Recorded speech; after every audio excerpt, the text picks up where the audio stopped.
So the keys, we had the centre is the lock button for the cab doors, and the unlock is the top button. There's the round key is the outside lockers, and the square key is the door. There's also another door lock if you wanted to use a second lock, which is the red key. So the square key for the door is a lock and unlock each side, lock to the left, unlocks to the right, and it's a simple pull to open. So freshwater filler cap, simply untwist it, and then the hose goes straight in there. There's a hose in the other opposite gas locker. Keep filling it until it overflows underneath the van for the filler. You'll see it coming out the bottom, and then that's full up. And then the cap back on. Power hookup cable, yellow cable that's under the bench seat inside, which I'll show you that later. Round key, undo this, the door here, and the cable goes in this socket here. Lift up the flap, push the socket in, and then we're connected. And just down here is a little recess for the cable to go, so when you close the door it doesn't snag on the cable. So fuel filler, it's this flap just simply opens, put the main engine key into the cap, twist the lock, and then spin the cap, and then it comes off. Same to put it back together. Cap, hold the cap, and then twist the key to lock. So now we're around on the driver's side. This is the exhaust vent for the gas water heater. So you only need to take this cover off if you're using the water heater on gas, not electric. So lift up the flap at the bottom and it simply lifts off. And that's just the exhaust gas for the water heater. We normally put this cover just in the driver's door pocket, and then put it back on when you start a journey. To put it back on, put the two clips in the top, and then just give it a tap. So the gas locker, open the locker up. We have the gas bottle in here, the regulator's on top. So turn it off when you're driving and just twist it to open it to use it. And then also is the hose for the freshwater filler, and just tucked inside are the two levelling ramps. If you need to level the vehicle on a campsite, you can just put them under one side or front or rear of the vehicle, and just drive up onto the ramps just to level it. So there's a wastewater holding tank underneath the vehicle. It's emptied by opening this valve here. So simply twist open, and then the water drains away. It's best to drain that over the waste emptying point in a campsite. You'll find that there'll be a motorhome point where you can just drive over a drain, open the valve, and let the water drain. When you refill the fresh water, make sure you drain this tank as well. So this is emptying the cassette toilet holding tank. Everyone's favourite job. Open the door, and there's the cassette. It's all sealed. Just make sure no one's using it while you're emptying this container. Lift up the orange handle, and then you slide the unit out down onto the floor. So at the campsite there's a dedicated emptying point for the toilet waste. It's all sealed as it is now. So when you get to your emptying point, twist this spout open, undo the cap, remove it fully, and then if you hold it this way around, handle on here, other hand on there, put your thumb on the vent button, and then simply tip the waste into the emptying area to drain the tank fully. When it's drained, open this valve here, put some fresh water in the tank, swirl it round, drain it, do that 2 or 3 times to make sure it's fully clean, and then you need to pop one of the blue chemical tablets into this tank with a little bit of fresh water in the bottom, and then it's ready to go. So to put it back in, make sure that's closed, return the spout back to its home position, and simply lift the cassette back in, and it aligns itself. Make sure it's right in, press the orange lever down, and you're good to go.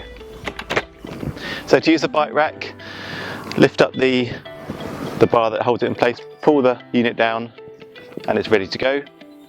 So the bikes, put the heaviest bike in the back, and then the smaller ones as you go forward. It only takes 2 adult bikes and 2 children's bikes.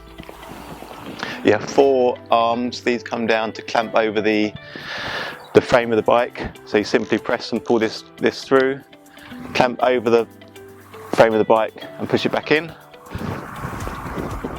And clamp it up nice and tight, and the tyres, you bring this clip through the wheel, again into the holder, and then pull it nice and tight, and it's simply tyre front and back, frame, and that's it. Just make sure you don't hit the handlebars onto the window here, and that the bikes are nice and secure when you drive off. So the main door has an electric step. The button is just inside the door. Press the button to bring the step down, and again press it to retract it.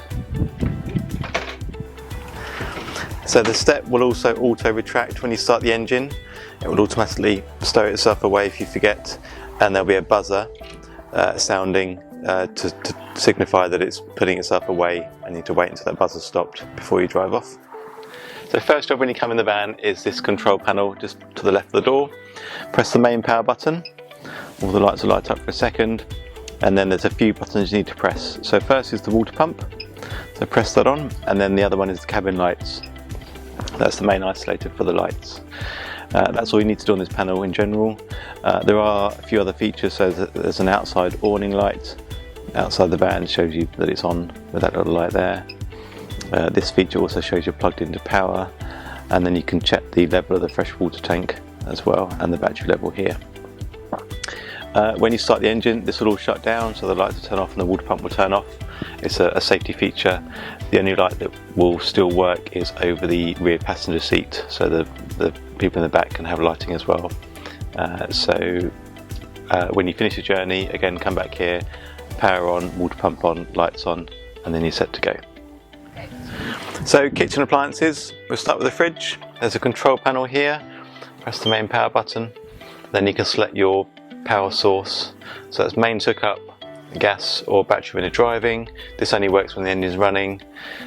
Use the mains hookup when you can, when you're on a campsite. And you can adjust your temperature here just by pressing the temperature button. And to open it, press the button down, and then the door slides open. Up to the tap, quite simple, just a hot and cold mixer. Make sure the water pump's turned on the control panel, and you've got your water supply here. Over to the oven, it's a combined oven hob grill. Lift up the lid. Again, make sure your gas is on and the power button's on the control panel. Simply push and turn, and then hit the striker just over this side. Hold on for a few seconds, and you can let go. The grill and oven is a combined area. We've got oven over to the left here, that side, and then grill over to the right. You can use one at a time, and again use the igniter to light there. With the oven, it's best to keep the main grill here down the bottom, because it has these little rubber feet that help stop the rattling on the metal there when you're driving. Then up to the cupboards over here is the main crockery cupboard with the glasses, plates, bowls, washing out liquid, tea and coffee, those sort of bits there. And then generally an empty cupboard under here. To open the cupboards, each one's got a little latch underneath. You simply lift up the latch and that releases the cupboard. They're sprung loaded, so gently lower them down and then make sure they click in place for when you're travelling. Down the bottom we have the main utensil cupboard, all the pots and pans. They all have these little buffer pads in between them. They just help stop the rattles when you're driving, so make sure on a long journey you set this up properly, otherwise it can be a little bit noisy. There's other bits and bobs down here. What you want to avoid is two bits of metal or metal and glass touching, because they can be quite rattly and noisy in transit. So long journeys, make sure you give yourself a few minutes to set up this properly. Short journeys not quite so important, but it just helps to keep the vehicle a bit quieter. So for the toilet, the most important thing is this valve here. This is the valve to allow the waste to go into the holding tank underneath. So simply push the valve open to open it. When you finish, close the valve back up again. And the flush is again the electric flush on top here. Make sure your water pump's turned on, blue button, and it flushes the water through. The bowl does spin as well to give you more room, so you can twist the bowl out of the way when you're not using it, and then back in, give you more room when you want to use it. So if you're using the shower, there's a shower curtain up here that we keep tucked out the way when we're not using it. It's on a rail to cover the main door really, because the door's not waterproof. So if you have a shower, pull this out and then wrap it round, and then the rest of the rooms are waterproof. So under the basin in the bathroom is the chemicals for the toilet. In this container here, you simply drop one of the sachets into the cassette holding tank, and that's the chemicals for the toilet. So the heater, the main room heater, the gas controls are on top here. The electric controls are separate, I'll show you that later. So to light it on gas, make sure your bottle's on. Press down and turn this dial to about position 3, and then just press the striker. Just once is normally enough. And down the bottom here is a little viewing window. You'll see a small gas flame to show you that it's lit. Hold it for a few seconds. You can then let go, and then you can adjust your temperature or the heat output as you need to.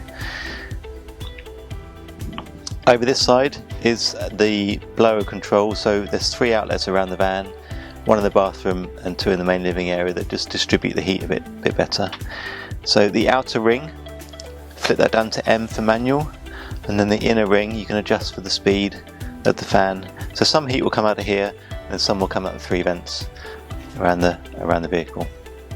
And again, this will turn off this blower when you start the engine. So the drawer that's left behind the kitchen has the cutlery in and some bin liners, and then the cupboard below has some other utensils, bit of cleaning material and some more storage. And then this cupboard here is all storage.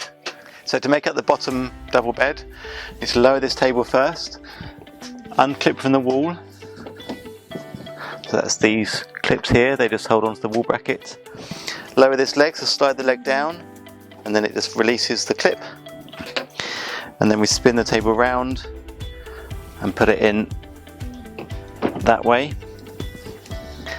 And it sits on the 2 lips, either side of the seat. And then the backrests come out of each side.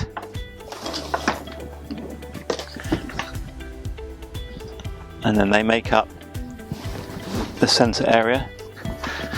And for 2 of you to make it a bit more comfortable, there's 2 slide outs down the bottom here. These slide out, and then the backrest from the sofa. Let's put that in there. Comes over and fills into here to make it a wider double bed. So when you make up the bed in the morning, when you put this backrest in, if you've got people travelling the rear seats, make sure this backrest goes behind these 2 seat belts here, otherwise they'll get trapped behind and they won't be able to be used. And again, when you're putting the table back from bed mode, make sure the 2 clips under here are pushed back in and locked in place. If you don't lock it in, if you lean on the table, it can flip up and tilt. So if children lean on this, it can wobble. Make sure both clips go back in, just a simple push, and then it's nice and stable. So for the overcab bed, the ladder is stored on top. To use the ladder, simply clip into the fixings there, and then the ladder rests on the floor to be able to climb up into. If children are using the top bed, please make sure you use this net that's normally stored underneath the mattress, and it rolls up, and each side there's buckle clips to hold this net in place to stop children rolling out. So if you're using the slide outs for the double down the bottom, you can't keep the ladder in place overnight. So one option is to, once the kids are in bed, to remove the ladder and just store it just behind the driver's seat, just so it's out of the way for the night time, and then back in when the kids want to get down in the morning. So under the table are the two controllers for the water heater. So we have gas this side and electric this side. When you're on a campsite and plugged in, use the electric switch this side, so flick it to the up position, which heats to 50 degrees. You can go down to the bottom position, but that heats to 70, which is a bit scalding, so we always recommend just to the top to 50. You can leave this on the whole time when you're away, and then every time you plug into the campsite it will automatically start heating the water, and when you unplug it will just switch itself off. is thermostatically controlled as well, so it can't overheat.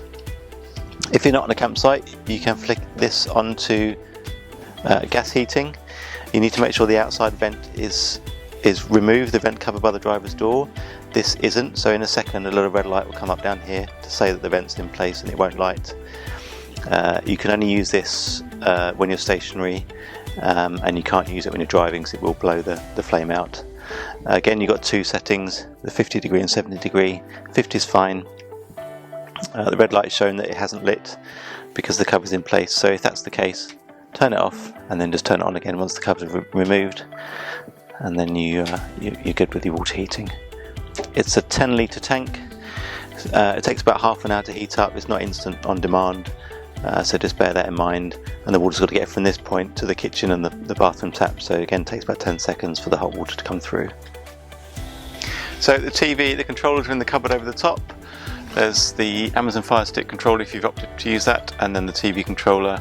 There's also a quick start guide up in here, and a headphone extension port which you can plug into the back of the TV and have twin outputs for the kids when they're, so they can be watching a film while you're travelling, and there's a bit of peace for you guys. The bracket does swivel, the DVDs go in the back here, and there's also a extension off the side there, so you can pivot the whole TV out if you need to, and then adjust the position to wherever suits. Make sure you put it back into its rest position when you're driving. So behind the TV is the electric heating controller, so that's the space heating just when you're plugged into a campsite. So the outer ring has these settings here, so that's off, and then 1 kilowatt or 1000 is normally the best position on the outer ring, and then you've got your temperature controller just in the middle here, that's on a thermostat, so you can adjust that as you need to. This is only for when you're on a campsite and you're plugged in. That can be left on all night and all day, and then you just adjust your temperature. So the passenger seat can swivel around when you're at a site, so you simply lift up this lever here, turn the seat a tiny bit, and you can let the lever go, and then you can spin the seat around. You have to slide it forward a touch just with the normal movement adjuster on the seat just to get it all the way around. When you're there, you can slide it back again. A nice comfy daytime seat. Always make sure you turn it back to this normal resting position when you're driving. So the main cab windscreen has built-in blinds. Press the two little buttons here on the side and this blind slides out. You might adjust the mirror a tiny bit, and they're both linked together, held by magnets for nighttime use. Now you can just come across again, clip out. For the side windows, there's these thermal screens. They're sided, so there's a left and a right. We have put L and R on them, so you know.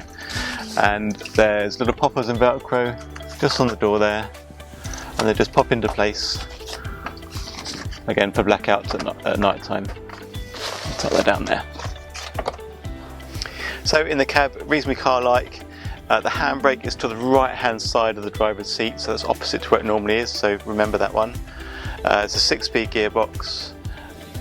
The fan control is a little bit different, so the temperature is the outer ring here, and the speed is the inner ring, and then your vent positions up onto here.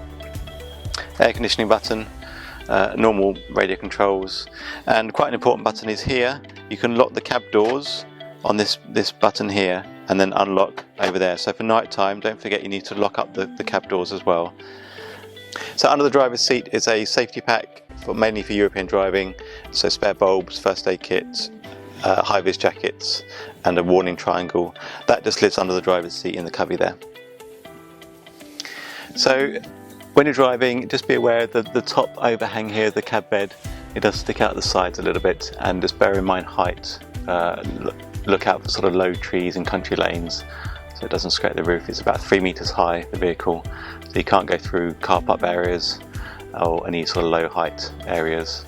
So top left of the windscreen is the RAC phone number for any breakdowns or flat tyres, and the sticker above that is just the privilege scheme for the camping and caravanning club, which there's preferential rates, and there's a little book in the cupboard over the kitchen as well.